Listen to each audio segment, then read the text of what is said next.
नमस्कार। ये पाकिस्तानी मीडिया और बाकी जो पब्लिक की है ना, उनकी कहानी खत्म ही नहीं है। पहले तो G7 का इन्विटेशन इंडिया को नहीं मिला कनाडा से, तो ये लोग सोच करके अपने स्टूडियो में बयानबाजी कर रहे हैं। देखिए जरा उनके पहले वीडियो देख। नए साल में पहली बार भारतीय वजीर आजम नरेंद्र मोदी मुमकिना तौर पर G7 सरबराही इजलास में शिरकत नहीं करेंगे। कनेडियन हुकूमत ने मोदी जी को इजलास में शिरकत का दावतनामा भेजा ही नहीं। कनाडा ने भारत को ही नहीं बुलाया। उनको जो इनविटेशन एक्सटेंड की जा रही थी कैंसिल कर दिया और उनसे कहा कि भाई साहब thank you very much, we don't want to see you, यानी हम आपको नहीं मिलना है। जो G7 समिट है इसमें फ्रांस भी शामिल है, तो इसका मतलब ये है कि ये बहुत ही महदूद ममालिक का एक अलायंस है। तो इसमें अगर फ्रांस भी शामिल है तो फ्रांस की भी मर्ज़ी शामिल होगी कि मोदी साहब को ना बुलाएं। तो इसमें USA भी शामिल है, तो यकीनन इसमें USA की भी मर्ज़ी होगी कि जनाब देखा कि जैसे ही ये G7 समिट का इंडिया को मिल गया है कनाडा के थ्रू, ये पलटू कौम देखो कैसे पलटती है। अब इनका बयान देखिए। इसी बीच एक और बड़ी खबर है, भारत को G7 समिट का न्योता मिला।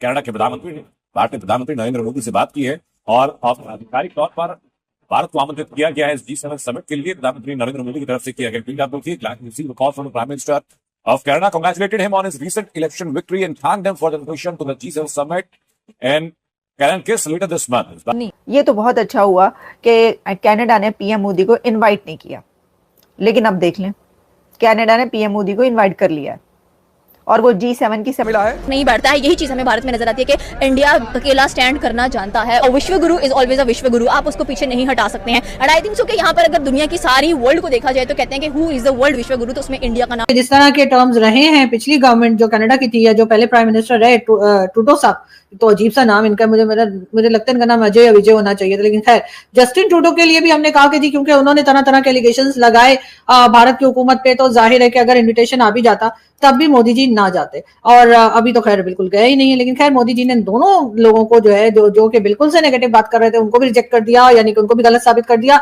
और जो लोग ये कह रहे थे कि अगर इन्विटेशन आ भी जाता तब भी ना जाते, ऐसा सिर्फ पाकिस्तान से ही नहीं भारत से भी कई जर्नलिस्ट दोस्त जो है हमारे वो उस किस्म के ट्वीट्स लगा रहे थे।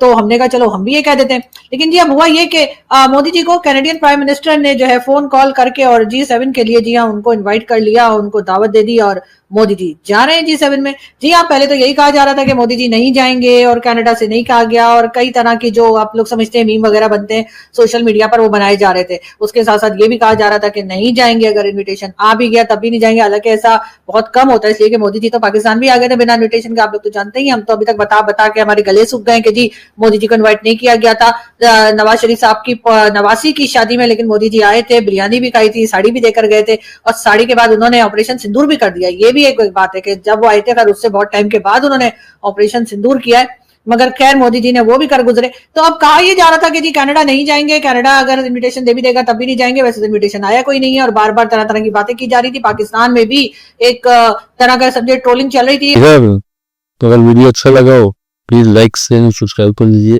Thank you. जय हिंद, जय भारत।